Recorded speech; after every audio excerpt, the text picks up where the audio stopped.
Hey guys, this is Megan Fincher with Blog 4. I'm going to start by giving an update about my field study with Jay in the athletic training room at Nevada. Since Blog 3, I've kind of changed my field study because the concussion prevention program that I was implementing or trying to implement for all the athletes ended up being too broad because I wasn't able to work with enough of the athletes from the different sports.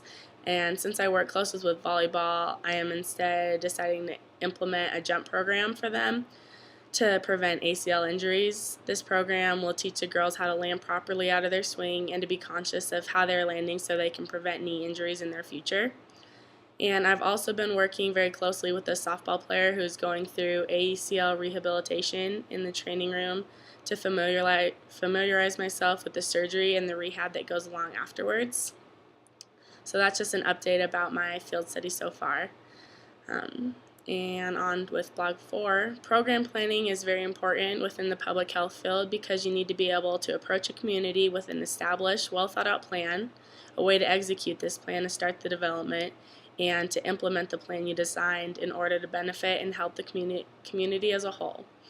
No matter what the program involves, improving the health communities always begins with program planning. The CHS classes that I learned a lot about program planning was toxic communities and communicating health. Toxic communities dealt largely with program planning once a community was already marked as being toxic and unsafe.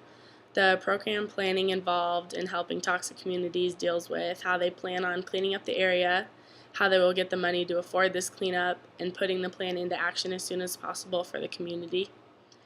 And in communicating health, we learned about program planning in the sense that we had to create our own company with a brand name and attempt to sell this product to the class. And both of these classes dealt largely with program planning and really showed the importance of this competency. Systems thinking is the process of understanding how things influence one another within a whole. In order for any system to run smoothly, we must understand that these properties result from dynamic interactions between the human and social systems. These interactions include everyone because of how they affect relationships among individuals, groups, communities, and environments.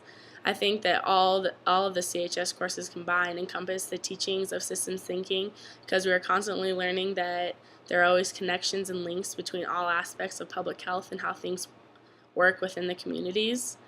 I don't think there's been a CH class that I've had where we have been taught that the results we're studying aren't linked to something else that came before it.